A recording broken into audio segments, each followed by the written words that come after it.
Так, бүгінгі план бойынша ютубтан тікелей эфир жүргізуді үйрету дейді. Қош келдіңіздер, менің дамуға құмар көрермендерім. Бұл маған түкте проблема емес. Ютубтан трансляция жүргізу тегін. Ол үшін сіздерде YouTube канал болса болды.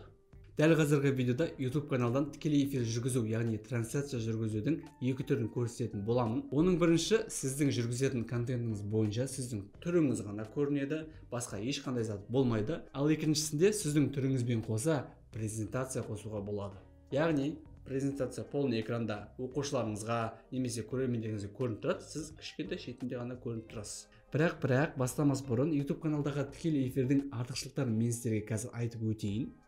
Оның біріншісі ол толықтай тегін, екіншісі уақыт жағынан ешқандай да бір тосқауыл жоқ, яғни сіз 4 сағаттап тікелей эфирді жүргізе аласыз. Үшіншісі адам санынан да тосқауыл жоқ, яғни 20 адам кірсе де, 50 адам, 100 адам кірсе де, ол сіздің тікелей эфиріңізді көре алады. Сонымен қатар тағы да бір жақсы жағы, онда чат бар, яғни көрермендеріңіз сіздерге сұрақ қойып, сіз сұрақтарға жауап беріп, немесе бір-бірімен сөйлесе алады. Мінекей артықшылықтарын түсіндіңіздер, ендеше көп сөзбай үйренейік. Кеттік. Тоқтаймыз. Мен жаңа сіздерге айттым, сіздерде YouTube канал болу керек. YouTube каналдың қалай ашылуын үйренгілеріңіз келсе, егер сіздерде YouTube канал болмаса, төбе жақта батырма шығады. Соған бассаңыздар, мен сіздерге YouTube каналды ашу видеосын дайындап қойғанмын, көріп каналдарыңызды ашып алсаңыздар болады. Ал енді үйрене берсек болады. Кеттік. Ең алдымен өзіміздің каналымызға кіреміз. Кірген кезде мына жерде плюсик тұр, создать. Осыған басасыздар. Начать трансляцию дегенді басасыздар. Сіздерде ең алғашқы жүргізіліп жатқан кезде осындай панель шығады. Бізге таңдау беріп тұр. Бұл жерде біз жоқ планға қоймаймыз. Тікелей эфирді біз тікелей эфирде қазір жүргіземіз. Сол үшін осыны таңдаймыз. Келесі тікелей эфирге байланысу үшін бізге тағы да выбор беріп тұр. Бұл жерде сіздер самый простой, яғни өзіңіздің түріңізді ғана көрсету үшін ешқандай настройканы өзгертпей осыны выбрать дегенді басамыз. Мына жерде сіздердегі техниканың аудиосына, видеосына разрешение сұрап тұр. Разрешить деп басасыздар. Мінекей келесіде бізге осындай панель шығарды. Оның ең алғашқысы название, яғни сіздердің өтетін тікелей эфирлеріңіздің тақырыбы. Мысалға, сіз информатикадан сабақ өтсеңіз, информатика бірнәрсе ұбт деген сияқты жазып қойсаңыз болады. Одан кейін екінші ол бізде описание. Бұл жерде сіздер керекті мәліметтер жазып қойсаңыздар болады. Типа менің байланыс нөмірі мынау деген сияқты нөміріңізді қалдырып кетсеңіз болады, немесе сабақтың толық тақырып түсіндірмесін жазсаңыз болады деген сияқты жазып кете берсеңіздер болады. Мен мысалы нысандап келесі алдым.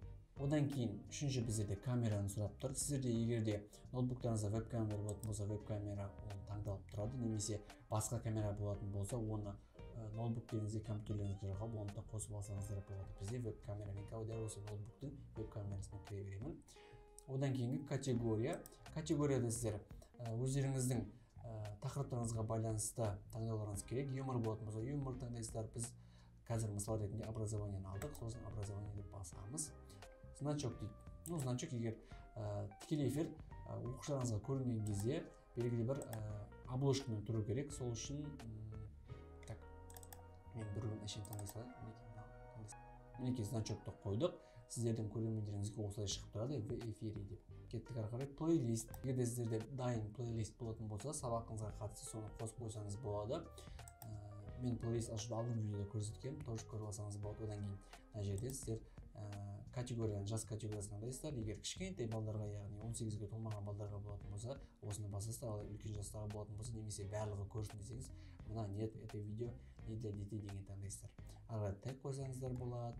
Бұл уже как алдында мен сіздерге видео солып үйреттім, дәл сол сияқты өткізіп кете бересіздер. Монетизация сіздерде болмауы мүмкін, болса қоссаңыздар болады, немесе өшірсеңіздер болады деген сияқты. Одан кейін үшінші важный ол настройки трансляции, яғни сіздер бұл жерде чатты қойсаңыздар болады, адамдар бір-бірімен сөйлесе алады. Сонымен қатар ол чаттың сіздер жазылғанын қаласаңыздар, запись чата дегенді басасыздар. Одан кейін участники чата, яғни сіздер бүкіл осы әлемдегі адамдардың барлығы сіздің видеоңызды көре алсын десеңіз, все зрители деген таңдайсыз, немесе сіздің подписчиктеріңізді қана көрсін десеңіз, подписчики деген таңдайсыз. Одан кейін үшінші отборный пользователь, яғни сіз белгілі бір адамдарды тіркейсіз, сол жерге сол адамдар ғана осы видеоны сіздің тікелей эфиріңізді көре алатын болады. Одан кейінгі настройкалар особо важный емес. Кеттік доступқа барайық. Доступта сіздер открытый доступ деп тұр, яғни бұны жаңағыдай бүкіл адамдардың барлығы көре алады. Доступ по ссылке, яғни сіздер белгілі бір адамдарға ссылканы жібересіз, сол ссылкадегі адамдар ғана осы сіздің тікелей эфиріңізді көре алатын болады. Бұл жерде енді бүкіл адам көру үшін открытый доступ дегенді қоямыз. Сонымен қатар сіздер запланировать етсеңіздер болады өздеріңіздің эфирлеріңізді. Все, готово дейміз. Бұмен бірақ әлі біткен жоқ. Мінекей бізге толықтай шықты. Начать трансляцию деген тұр. Сонымен қатар мына жерде чат тұр. Бұл жерде сіздер өздеріңіздің подписчиктеріңіздің жазып жатқан сообщениелерін көресіз, комментарияларын көресіз, сіз де соларға жауап қайтара аласыз. Немесе мына жерде плюсикті басып, опрос жүргізсеңіз болады. Сабақты жалғастырайын ба, бітірейін ба, мынау деген сияқты назар жүргізсеңіз болады. Және де поделиться дегенді басып, өзіңіздің осы тікелей эфиріңіздің ссылкасын алып алыңыз да белгілі бір WhatsApp чаттарға, Telegram чаттарға таратып, адамдарды жинасаңыз да болады. Жасалатын соңғы іс ол бізде начать трансляцию дегенді басамыз. Мінекей мен тұрмын. Так, запуск трансляции деп күтті. 1, 2, 3. Все. Мінекей прямо эфир деп тұр. Мына жерге адамдар қосылып, комментарий жазып, сіз өзіңіздің сабағыңызды осылай өте бересіз. Бұл ешқандай слайдсыз өзіңіздің түріңізді ғана көрсетіп, сабақ тікелей эфир өту тәсілі. Бірінші тәсілі. Ал енді слайдпен тікелей эфир жүргізуді мен сіздерге көрсетейін. Бітірейік енді біз бұны. Трансляцию завершить. Бұл бізде мінекей 0000 біз тез бастап тез бітіріп тастадық. 0000 редактировать деген тұр, яғни сіз 40 сәтін жердеңізді 40 тастасаңыз болады деген сияқты. Бірақ бізге керек закрыть дейміз. Так, енді сіздер ойлауларыңыз мүмкін, мынау қайда кетіп қалды трансляциямыз, бұл сақталды ма деген сияқты. Әрине сақталды. Ол үшін мой каналға кіресіздер. Бұл жерден управление видеоға кіресіздер. Бұл жерден контент дегенге басасыздар.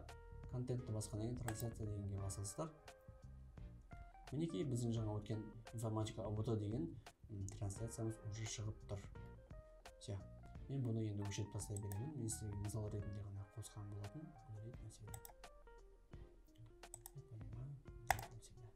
Все, өшті. Бұл бірінші түрі болатын, яғни сіздің өзіңіздің түріңізді ғана көрсетіп тікелей эфир жүргізу. Енді екінші түріне көшейік, ол слайдпен бірге тікелей эфир жүргізу. Ол үшін мен сіздерге ашып қойған мына жерде Google-ға OBS деп мынаны жазасыздар. Сол жерден мен сіздерге описанияға ссылкасын қалдырып кетемін. Соған басып сіздер өздеріңіздің Windows-тарыңызға, Mac-тарыңызға көшіріп алсаңыздар болады. Скачатты басасыздар, яғни Windows дегенді басып. Ол менде уже негізінде скачат етілген. Мінекей түрі мынандай OBS Studio деп тұр. Кіреміз OBS Studioға. Мінекей OBS кірген кезде бізге осындай окно шығады. Ешқандай да қорықпаңыздар, бәрі оңай. Сцена. Мінекей источник мына жерде тұр. Бұл жерден ең алғашқы сіздер қосуларыңыз керек.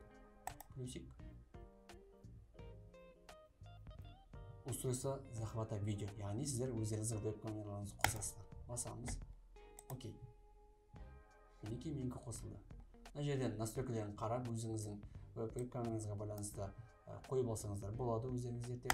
Окейді басамыз. Одан кейінгі тоқтаңыздар. Мына жерден кіші қалыпты үлкейте тұрайық. Мінекей. Енді бұл жерге біз слайдты қосуымыз керек қой. Ол үшін сіздер өздеріңіздің слайдтарыңызды ашасыздар. Мінекей мен мысал ретінде дайындап қойған слайдым ашылды. Сөйтіп қайтадан OBS-ге кіремін. OBS-те мына жерде плюсикті басамын. Захват окна. Окей. Мінекей. Захват окна мына жерде PowerPoint деп тұр. Басасыздар, PowerPoint-қа басасыздар. И мына жерде особо ештеңе қажет емес. Окей дейміз. Ашылып тұр. Мына жерде енді мынау сәл үлкейтеміз бұны. Бұлай пол. Так, тоқтаңыздар. Біз мына видеоны кішірейтейік. Бұндай болмайды ғой. Бұлай қыламыз. Мынаны үлкейтіп аламыз. И сосын мынау біздің түріміз кетіп қалды ғой, енді бұны мына жерде тұр ол, мынаны үстіне шығара саласыздар. Тік, көрдіңіздер ме? Бұны бүйтіп өзіңізді үлкейтсеңіздер деп болады. Или бұлай қозғасаңыздар. Бұлай қойып қойсаңыздар деп болады, өзіңіз білесіздер. Енді PowerPoint-қа кіреміз. Мысалға мен өзгертемін. Балық. Неке не жерде балық тұр. Енді бұны біз YouTube каналдағы прямой эфир, яғни тікелей эфирмен байланыстыруымыз керек. Ол үшін қайттан дәл жаңағыны қайталаймыз. Плюсикке басамыз. Тікелей эфир. Мына жерде сіздерде қайттан жаңаға веб-камера деген тұр. Оған баспайсыздар, трансляция дегенге басасыздар. Бұл жерде көріп тұрғаныңыздар уже бағанағыдай емес, оңай емес. Мына жерден сіздер название дегенді уже изменить дейсіздер да. Бағанағы толтырған нәрселерді осы жерден де толтырып аласыз. Открытый доступ, анау мынау, мына жерге жаңағы название, мына жерге описание деген осының бәрін сіздер мына жерге толтырып шығасыздар. Бағанағыға қарағанда ешқандай да қиыншылық жоқ. Настройки трансляцияға кіресіздер, анау мынау чат, монетизация деген нәрсе тұр. Біз сохранить ете саламыз. Бұны енді түсіндіңіздер. Енді бұл жерден сіздер ключті алуларыңыз керек. Ол мінекей. Мынаған көрейік. Копировать дегенді басамыз. OBS-ке барамыз. OBS-ке келдік. Бұл жерден настройки дегенге кіреміз. И осы жерде трансляция деген тұр. Басасыздар. Использовать ключ потока деген тұр. Так. Оны баспай тұрып, мына жерде бірінші сіздерде YouTube дегенде тұру керек. Мінекей. YouTube. Мына жерде primary YouTube сервер. И содан кейін барып использовать ключ потока деген басасыздар. Мінекей мына жерде бағанағы копировать еткен ключті қоясыздар. Применить дейміз. Окей. Енді анда біз уже YouTube-пен қазір біз байланыстырдық. Қараңыз. И енді соңғы жасайтынымыз ол бізде запустить трансляцию. Көрдіңіздер ғой, біз бастық, мінеке остановить трансляцию деген шығып тұр. Яғни бізде уже трансляция жүріп жатыр деген сөз. Сол үшін тексеру үшін біз YouTube-қа басамыз. Мінеке бізде прямой эфир уже 22 секунд болған жерде басталып кетіпті. Енді осы тікелей эфирдің жүріп жатқанына көз жеткізу үшін поделиться дегенді басып копировать етіп алайық. Оны Google-ға салып көрейік. Мінеке тікелей эфир деп тұр. Мінеке менің каналым қазіргі. Мінеке өз-өзімді көріп отырмын. Енді сіздерді дәл осылай қазір аяқтан бітем. Алмастырам.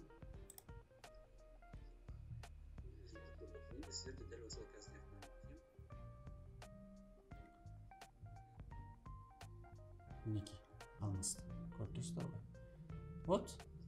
Енді біз трансляцияны жаба берейік. Остановить трансляцию. OBS-ке кіріп жаптым. И YouTube-ға келеміз, завершить трансляцию. 4 минут, 5 минут только. Контент, трансляция. Жаңа біздің өткен тікелей эфиріміз тұр. Мінекей, түкте қиын емесе, сіздерге түсінікті болды деп ойлаймын. Пайдалы болсам каналыма тіркеліңіздер, лайк басыңыздар. Түсінбеген сұрақтарыңыз болса, комментарийға жазыңыздар. Немесе менің өзіме жеке сұрақтарыңыз болатын болса, описанияда менің Instagram деген сияқты данныйларым тұр, жекеме шықсаңыздар болады. Және де пайдалы ақпараттарды әрі қарай жинағыңыз келсе, менің келесі видеоларымды қарай берсеңіздер болады. Жарайды ендеше, сау болыңыздар.